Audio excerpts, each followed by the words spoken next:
Hi students, welcome back to my channel. CSAP 2025 CSAP 2025కి సంబంధించిన update అయితే ఈరోజు ఉంది. మరికొన్ని రోజుల్లో అయితే CSAP 30th స్టార్ట్ అయిపోతుంది. 30th CSAP స్టార్ట్ అయ్యే అవకాశం ఉంది. ప్రతి ఒక్కరు కూడా అలర్ట్గా ఉండండి. ఈ ఒక్కరోజు 2 days 3 days ఉంటే అలర్ట్గా ఉంటే మీకు వచ్చే అవకాశం ఉంది. ప్రతి ఒక్కరు కూడా CSAPలో ట్రై చేసుకోండి. CSAPలో ట్రై చేసి దీని షెడ్యూల్ ఏ విధంగా ఉందో ఒకసారి చూద్దాం. మనం షెడ్యూల్ చూసినట్టయితే ఆల్రెడీ షెడ్యూల్ చూసాం, కొంతమంది ఇంకా అడుగుతున్నారు. మరి ఒకసారి చూసినట్టయితే షెడ్యూల్ మనకి వేకెన్సీ లిస్ట్ ఎప్పుడు వస్తుందమ్మా? వేకెన్సీ లిస్టు మనకి ఈ వీడియో 29ని 30వ తారీఖున మనకి వేకెన్సీ లిస్టు రేపు రేపే వేకెన్సీ లిస్ట్ వచ్చేస్తుంది. The display of marks sheet రేపే వేకెన్సీ లిస్ట్ వచ్చేసిన తర్వాత రేపే రిజిస్ట్రేషన్ కూడా చేసుకోవాలి. అది గుర్తుపెట్టుకోండి. రిజిస్ట్రేషన్ కూడా you have to do the registration అయితే చేసుకోవాలి ప్రతి ఒక్కరు. మరి స్టూడెంట్స్ అనేవాళ్ళు జాగ్రత్తగా ఉండండి. అదేవిధంగా ఈ వీడియోలో మరి కట్ ఆఫ్ ఎట్లుంది, మరి ఈసీఈ కట్ ఆఫ్, NITలో ఈసీఈ కట్ ఆఫ్ ఏ విధంగా ఉందో ఒకసారి చూద్దాము. స్టూడెంట్స్ కూడా కొంతమంది అడుగుతున్నారు. మరి NIT డేటా ప్రకారం లాస్ట్ ఇయర్ 2024 డేటా ప్రకారం NITలో ఈసీఈ ఎంతవరకు ర్యాంక్ రావచ్చు, మరి ఓసీ పిల్లలకు కానీ ఈసీ మరి BC OBC EWS SC ST వాళ్ళకి ఎంతవరకు రావాలో ఒకసారి మనం చూద్దాం. ఫస్ట్ అయితే ఇది స్టూడెంట్స్ మరి ఎలక్ట్రానిక్స్ అండ్ ఇన్స్ట్రుమెంటేషన్, ఇది కూడా ఈసీఈలో ఒక భాగం కదా. కొంతమంది స్టూడెంట్స్కి తెలియదు ECE is only both are same అమ్మ. దానిలో ఓన్లీ 1 or 2 సబ్జెక్ట్స్ మాత్రమే డిఫరెన్స్ ఉంటుంది. ఎవరికైనా ఎలక్ట్రానిక్స్ ఇన్స్ట్రుమెంటేషన్ వచ్చినా వదలొద్దు, మీరు పెట్టుకోండి. నాగాల్యాండ్లో ఎలక్ట్రానిక్స్ ఇన్స్ట్రుమెంటేషన్ 121,859కు 54 అయితే వచ్చింది. మరి అదేవిధంగా మిజోరాంలో 115,000కి వచ్చింది. నాగాల్యాండ్లో 108,000కి. నాగాల్యాండ్ కూడా వెళ్ళిపోవచ్చు, ఎందుకంటే ఈ టైంలో మీరు డెసిషన్ తీసుకొచ్చిందో లాంగ్ దూరం అయినా వెళ్ళిపోయింది. ఎంసెట్ కాలేజీలో ఈసారి చాలా మంది స్టూడెంట్స్కి రాలేదమ్మా, అది గుర్తుపెట్టుకుని. ఎంసెట్ కాలేజీల్లో ఒక టాప్ 10 టాప్ మిగతా అని కూడా పనికిమాలిన కాలేజీలు అని చెప్పాం కదా. మరి ఎలక్ట్రానిక్స్ ఇన్స్ట్రుమెంట్ మణిపూర్లో ఈసీ 97,000కి వచ్చింది. నాగాల్యాండ్ ఎలక్ట్రానిక్స్ ఇన్స్ట్రుమెంట్ జనరల్కి 83కి వచ్చేసింది. ఈ విధంగా 65, Mizoram, Srinagar, Arunachal Pradesh 48, Agartala electronic 47, Meghalaya 41. Note down చేసుకోండి. ఆంధ్రప్రదేశ్ ఈసీ 39,000 ఫీమేల్, 37,000 సింబిపూర్. ఈ విధంగా డేటా కూడా వచ్చేసింది. 34,000 ఉత్తరాఖండ్లో 33,000 ECE. NIT Agartala electronics communication 32,000. Try చేసుకోండి. ట్రై చేసుకోవడంలో తప్పేం లేదు కదా. మనం లాస్ట్ మూమెంట్లో ఉన్నాం. Electronics VLSI engineer 8,000. ఈ విధంగా డేటా వచ్చింది. హమీర్పూర్ 23,000. తర్వాత సిల్చార్ 21,000 ఓపెన్లో. ఇది open. Vallabhbhai Surat 19,000. Kurukshetra robotics and automation 17,000. Kurukshetra 14,000. ఈ విధంగా డేటా అయితే వచ్చేసింది. Electronics and communication 9,000. ఈ విధంగా లాస్ట్లో మనకి 4,900కి సూరత్కల్ వచ్చింది. వరంగల్ వాళ్ళకి లేదేమో, వరంగల్ కూడా ఉంది. ఈసీఈ 5,400కి వచ్చింది. అంటే లాస్ట్ వీళ్ళు ఏం చేస్తారంటే ఈ లాస్ట్లో ఉండేవాళ్ళు నాకు తెలిసి ఇంతకుముందు టైర్ 3 NITలోకి వచ్చిన వాళ్ళు ఇక్కడ షిఫ్ట్ అయ్యారు. అది అక్కడ వాళ్ళు షిఫ్ట్ అయ్యారు. అసలు రానోళ్ళు ఏంటంటే లాంగ్ NITలు వచ్చే అవకాశం ఉంది. దగ్గర NITలకు ఆల్రెడీ స్టూడెంట్స్ కూడా ఆల్రెడీ సీటు వచ్చిన వాళ్ళు కూడా ఇక్కడ ట్రై చేస్తారు కాబట్టి అసలు రాని వాళ్ళు లాంగ్లోనే వచ్చే అవకాశం అయితే ఉంది. మరి ఈడబ్ల్యూఎస్ విషయానికి వస్తే కూడా మిజోరాంలో మనకి మిజోరాం ఈసీ 1,27,000. అంటే ఈ కట్ ఆఫ్ ఇది స్టాండర్డ్ కదా. మీ సంవత్సరం తగ్గొచ్చు, ఇంకో పెరగచ్చు, మనం చెప్పలేము, అది దైవాధీనం. మరి మిజోరాంలో ఈసీఈ 127,508. మణిపూర్లో ఎలక్ట్రానిక్స్ అండ్ కమ్యూనికేషన్ 117,000. తర్వాత 93,236 ఎలక్ట్రానిక్స్ ఇన్స్ట్రుమెంట్. నాగాల్యాండ్లో వచ్చేస్తామో మీరు నాగాల్యాండ్ ఇటు ట్రై చేయండి, ఇబ్బంది ఏమీ లేదు.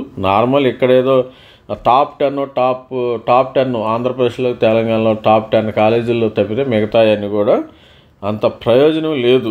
ఏదో చేసామో CSE చేసాము ECE చేసామని చెప్పుకొని మీకు ఇంజనీరింగ్ డిగ్రీ రావటం తప్పితే ఇక్కడ ప్లేస్మెంట్స్ వచ్చే అవకాశాలు చాలా చాలా తక్కువ. అదుగుతాం ఆలోచించండి. మనం లాంగ్ అయినా కానీ మరి ఈ NITలకు వెళ్ళండి. కొంతమంది సార్ నాకు మా ఇంటి పక్కనే కావాలి, మా ఇంటి వెనకాల కావాలి అంటారు. That is not possible. అది గుర్తుపెట్టి ఇక్కడ 70,000 మిజోరాంకి, ఎలక్ట్రానిక్స్ అండ్ కమ్యూనికేషన్ మిజోరాం నాగాల్యాండ్లోనే బాగా వేకెన్సీస్ ఉన్నాయి. మణిపూర్లో 65,000 వచ్చింది, అరుణాచల్ ప్రదేశ్లో 60,000 వచ్చింది. మీరు ధైర్యం చేసి వెళ్ళండి, ఏం కాదు. 50,000, శ్రీనగర్ 48,000, 42,000 పాట్నా NIT ఫిమేల్కి, 42,000 మేఘాలయ, జలంధర్ 39,000. ఇవన్నీ లాంగ్లో. ఆంధ్రప్రదేశ్ ECE 36,000 వచ్చిందమ్మా. అగర్తాలాలో 35,000 వచ్చింది. Shibpur electronics and telecommunication 28,000, electronics and communication 26,400. ఆ విధంగా వచ్చేసింది. డేటా అయితే పక్కా ఉంది. మరి 22,000. తర్వాత సూరత్లో VLS 20,000, EWS రోబోటిక్ ఆటోమేషన్. కురుక్షేత్రలో మంచిది 17,000. అసలు ఇదేంటంటే ఇది ఆల్రెడీ వేరే చోట వచ్చిన వాళ్ళు ఇక్కడికి షిఫ్ట్ అవుతున్నారు అంతేగాని వీళ్ళకి ఆల్రెడీ వచ్చింది వీళ్ళకి ఈ కేటగిరీ వాళ్ళకి సీట్ వస్తున్నాయి. వీళ్ళు షిఫ్ట్ అయిపోతున్నారు.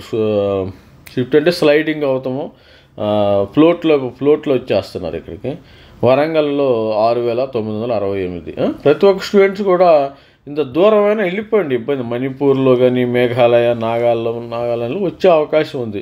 మీరు ఎంసెట్ కాలేజీలో, ఇక్కడ నాకు ఏదో ఎంసెట్ కాలేజ్ వచ్చిందంటే ఆంధ్రప్రదేశ్లో చాలా కాలేజెస్ ఉంటాయి. ఏదో గల్లీకి ఒక కాలేజ్ ఉంది, ఏదో గల్లీలో వస్తే దానివల్ల ప్రయోజనం లేదు. అదేవిధంగా తెలంగాణలో కూడా, హైదరాబాద్లో ఒక 100 కాలేజీలు ఉన్నాయి. ఏదో కాలేజీలో చేసిన దానివల్ల కూడా ప్రయోజనం అయితే లేదు. మరి అదేవిధంగా OBC NCL, ఈ OBC NCL కూడా డేటా చూసినట్టయితే మనము నాగాల్యాండ్లో ఎక్కువగా ఉన్నాయి. నాగాల్యాండ్ను ఎప్పుడు అందరు స్టూడెంట్స్ నాగాల్యాండ్లోనే పెట్టుకున్నాము. నాగాల్యాండ్, మిజోరాం ఈ విధంగా NITలు పెట్టుకుంటే మీకు వచ్చే అవకాశం అయితే ఉంది. నాగాల్యాండ్, మిజోరాంలో 1,37,000. అంటే మనకి సేఫ్ సైడ్ ఉండాలి. మీకు 1,94,000 ఎలక్ట్రానిక్స్ ఇంటర్మీడియట్, 85,000 సిక్కిము, శ్రీనగర్, మిజోరాం, జలంధర్ ఈ విధంగా సీట్లు వచ్చినాయి. మణిపూర్లో ఎలక్ట్రానిక్స్ అండ్ కమ్యూనికేషను, మణిపూర్లో కూడా డిమాండ్ ఉంది. నాగాల్యాండ్లో కూడా పెట్టుకుంటే, ఈ ఇన్స్టిట్యూట్లు పెట్టుకుంటే మీకు సీటు గ్యారంటీగా వచ్చే అవకాశం అయితే ఉంది. 52,000. తర్వాత ఆంధ్రప్రదేశ్ 46,000 ECE. ఈ విధంగా 37,000, 36,000, 39,000 ఈ విధంగా డేటా అయితే వచ్చేస్తుంది. 17,000కి రూల్కి. అంటే ఈ సంవత్సరం అంటే వీళ్ళు ఏం చేయాలంటే ఆల్రెడీ సీట్స్ వచ్చిన వాళ్ళు అమ్మ, ఇది గుర్తుపెట్టుకోండి. ఈ స్టూడెంట్స్ ఆల్రెడీ సీటు వచ్చిన వాళ్ళు. ఇప్పుడు నాగాల్యాండ్లో సీటు వచ్చింది, వాళ్ళు ఏం తీసుకోలేదు. మరి నాగాల్యాండ్లో జోసాలో సీట్ వచ్చింది ఒక స్టూడెంట్కి, మణిపూర్లో సీట్ వచ్చింది. ఇక్కడ CSAPకి ట్రై చేస్తారు వీళ్ళు CSAPకి ట్రై చేసే అవకాశం ఉంది వాళ్ళు, ఈ స్టూడెంట్స్. అందుకని సార్ నాకు కూడా ఇప్పుడు కొత్తగా ఎవరికైనా రాని వాళ్ళకి ఇక్కడ వస్తుందంటే డౌటే. కొత్తగా రాని వాళ్ళు, వచ్చిన వాళ్ళకే ఇక్కడ వస్తుంది, అది గుర్తుపెట్టి. వచ్చిన వాళ్ళు ఏం చేస్తారు, ట్రై చేస్తారు. ఆల్రెడీ ఏంటంటే CSAP అనేది రాని వాళ్ళు పెట్టుకోవచ్చు, వచ్చిన వాళ్ళు పెట్టుకోవచ్చు, ఎవరైనా పెట్టుకోవచ్చు, నో ప్రాబ్లం. అందుకని మీకేంటంటే ఆల్రెడీ వచ్చిన వాళ్ళు ఏంటంటే ఈ నాగాలాండ్కి వెళ్ళరు కదా, మిజోరాంకి వెళ్ళరు, మణిపూర్కి వెళ్ళరు. అందుకని స్టూడెంట్స్ అనేవాళ్ళు కూడా ఒకసారి మరి గుర్తించండి. మరి అదేవిధంగా స్టూడెంట్స్ మరి SC స్టూడెంట్స్ కూడా 2,98,000 SC స్టూడెంట్స్ 2 లక్షల. అంటే లాస్ట్ ఈ మరి ఇక్కడ NITల్లోనే పెట్టుకుంటే 2,94,000, 2,69,000, 2,62,000, 2,30,000 Jalandhar, Mizoram electronics intermediate 1,90,000 electronic మిజోరాంలో, నాగాలాండ్లో ఎలక్ట్రానిక్స్ కమ్యూనికేషన్ 1,78,000, 1,20,000 ఆంధ్రప్రదేశ్లో 1,23,000, 97,000 సిల్చారు. ఇదంతా సూరత్ 91,000. చూడండి ఇక్కడ 91,000 దగ్గర ఆగిపోయింది. ఇక్కడ ఇంకా మిగతా లేవు. అంటే అందరూ దూరం NITలకి వస్తున్నాయి ప్రాధాన్యత. ఇక్కడ SC స్టూడెంట్స్ చూసినట్టయితే 91,000 దగ్గరే ఆగిపోయింది, ఇంకా లేరు. అది మరి చూసినట్టయితే నాగాల్యాండ్లో వీళ్ళకి స్టూడెంట్ 4,81,000 కూడా మరి సీటు వచ్చింది. ఎలక్ట్రానిక్స్ ఇన్స్ట్రుమెంటేషన్ నాగాల్యాండ్ 3,71,000 వచ్చింది. ఎలక్ట్రానిక్స్ అండ్ కమ్యూనికేషన్ 3,28,000 వచ్చేసింది. ఎలక్ట్రానిక్స్ అండ్ కమ్యూనికేషన్ 2,59,000 వచ్చేసింది. 2,53,000 ఈ విధంగా వీళ్ళకి ఛాన్స్ ఉంది. ST స్టూడెంట్స్ అంటే ఛాన్స్ ఉందంటే వీళ్ళకి కూడా ఏంటంటే భోపాల్ వరకు కట్ అయిపోయింది. కింద NITలు లేవు, దుర్గాపూర్, ఢిల్లీలో. ఇదంతా ఇది లాంగ్ NITలు ఎవరైనా నేను వెళ్తాను అనుకున్న వాళ్ళకి లక్కీగా వెళ్ళిపోవచ్చు, ఇబ్బంది ఏం లేదు. దూరం NITలు అయినా ఆల్ ది బెస్ట్. ప్రతి ఒక్కరు లాంగ్ NITలు అయినా ట్రై చేయండి. ఇక్కడ ఏపీ తెలంగాణలో కింద ఏదో గిల్లి ఉండే ఇంజనీరింగ్ కాలేజీలు పట్టుకుంటే మీకు ప్రయోజనం లేదు. అందుకని టాప్ 10 అనేది టాప్ 10 ఏపీలో కానీ తెలంగాణలో వస్తే నో ప్రాబ్లం, నేను కూడా సలహా ఇస్తాను. వెళ్ళండి, ఏదో ఒకటి ప్లేస్మెంట్ వచ్చే అవకాశం ఉంది. కాకపోతే ఇక్కడ గల్లీలో ఇక్కడ కింద లోయర్ చివర ఇంజనీరింగ్ కాలేజీలో చేరడం వల్ల మీకు వచ్చే ప్రయోజనమే లేదు. ఆల్ ది బెస్ట్ అండి. మరి 30వ తారీఖున వచ్చేస్తుంది, అందరూ అలర్ట్గా ఉండండి. మరి నేను కూడా వీడియో చేస్తాను ఎన్ని వేకెన్సీస్ ఉండి. All the best, thank you, bye.